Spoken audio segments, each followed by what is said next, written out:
When it's time to die, one of the hardest things that I've observed in people or with people, because again, I work in palliative care and background in hospice, so people with terminal illnesses and, just a host of things and just the place and time they are in their lives. And one of the hardest things I've observed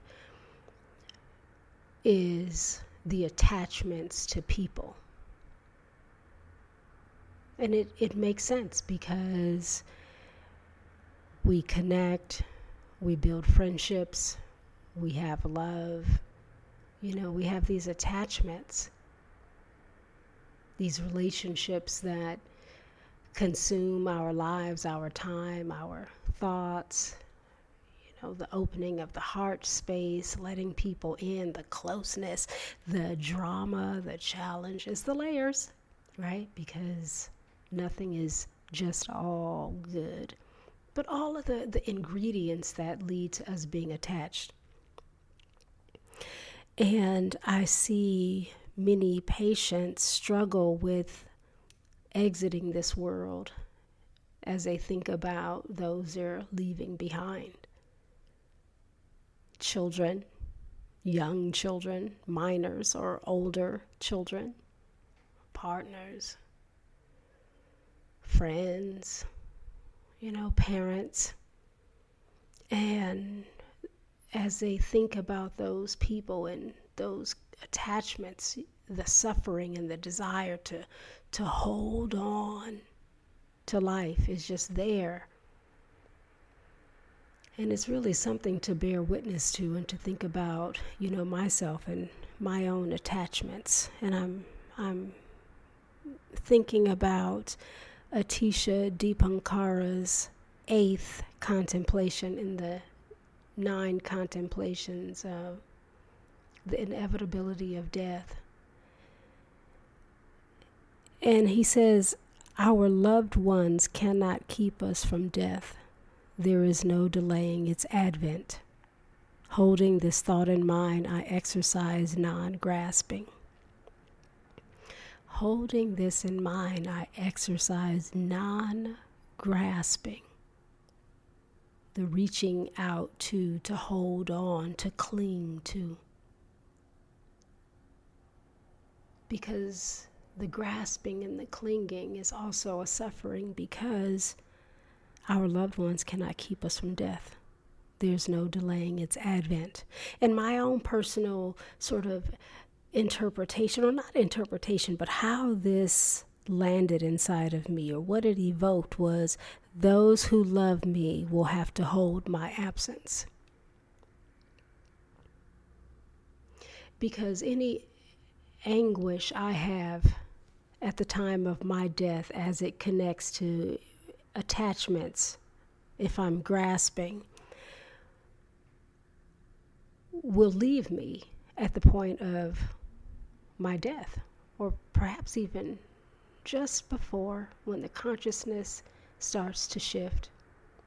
But those who love me, who remain, they will have to hold my absence. And that is the grief and the mourning. And for a lot of people, as they are facing their mortality, there's the anticipatory grief that those who are remaining will experience, but also the patient, the person, myself, you, perhaps there will be some anticipatory grief connected to knowing we're leaving, and then the thoughts that may enter our mind around how those who love us will feel, what their reality will be like, or their suffering. And so I'm thinking about grasping, like it all goes back to knowing that one day our life will be over. Are we practicing living in a way that allows us to be okay with it, our own and those we love? Because grasping and clinging will not change anything. Resisting and denying though they may feel like helpful coping mechanisms and in one moment become, a path of our suffering in another. It's really something. No one that I know is able to keep me from dying. If there's some medical matter, there may be a host of treatments that, keep it at bay for a little bit, delay it a little bit, prolong our lives a little bit longer. But eventually, nothing can keep us from exiting this life. Think about someone, not just someone you love, but someone you feel a strong attachment to. Someone you cannot imagine not being in your life. Think about that person or those people and hold all of the feelings of love and connection, of closeness, whatever you share, think on those things until those things sort of warm your heart, make you feel good, bring a smile to your face.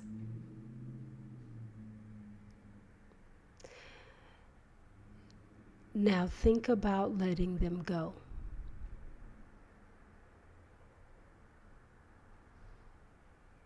Feel that the hollowness,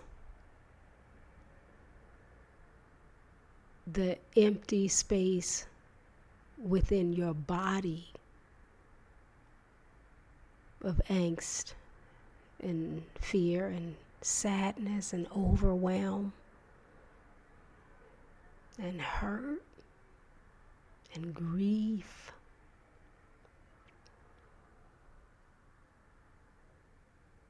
Feel the tears of that, the loss of that.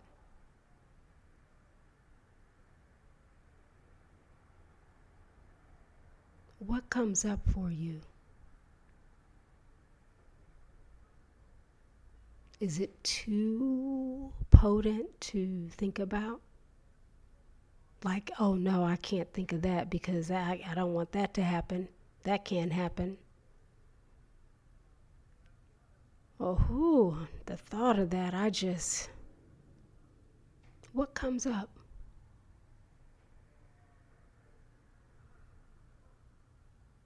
And where do you see your life without them? Can you see your life without them? Like, who would you become? And the reason why I'm sort of bringing this up, and honestly, I didn't think about it until I thought about it in this moment, is because when we can be with things ahead and experience something within ourselves, just like see it through in the clearest way, in the realest, most authentic way, it becomes information we learn about ourselves. Where we are open and free, where we are stuck and resistant, where we are afraid, where we're experiencing joy, we learn about ourselves and who we are. And often people don't spend a lot of time getting to know themselves. They spend a lot of time wanting to be a self for often someone else, but not really sitting to be with themselves and study themselves. But what does this bring up? What do you learn about yourself? And are there things inside of the experience of how you feel when you contemplate their absence that need to be changed? looked at more closely, sat with, because every moment is a gift, not a guarantee.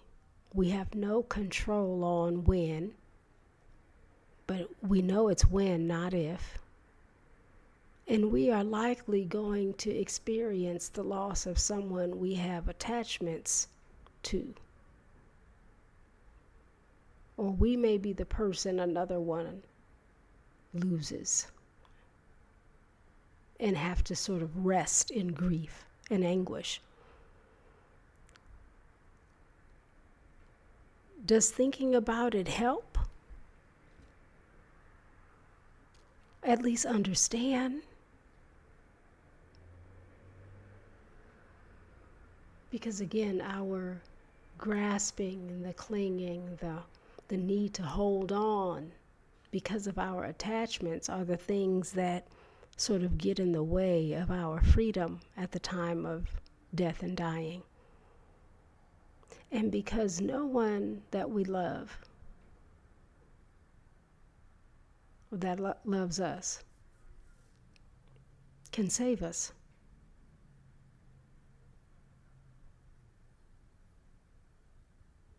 They cannot stop you from dying. They cannot stop me from dying. I cannot stop them from dying.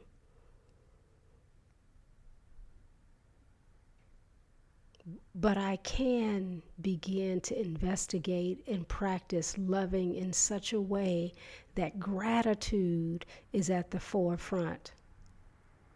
Because every day I recognize it's a gift to have them, not a guarantee, that I can't take it for granted. So if I meet each person I love as if this is the last time, then I'm already ready for that which is inevitable. Though I may never see it, it may be me. And it doesn't mean that I won't feel deep pain, but it does mean that I live with an awareness and can hold deep love and deep loss simultaneously. Because to love is to grieve eventually.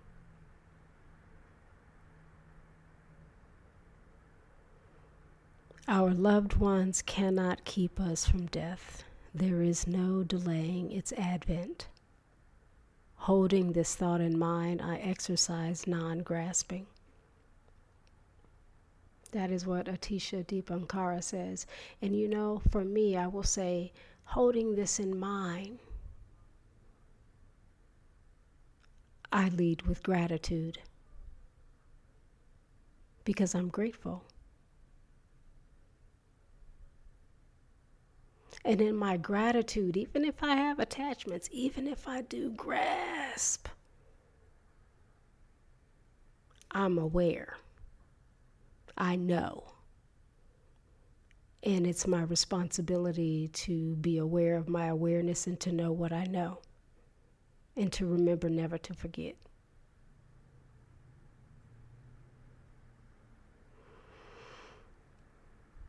We are at number 8 of the 9 Contemplations on the inevitability of death. That is a bit of a tongue twister in moments. I have to really enunciate.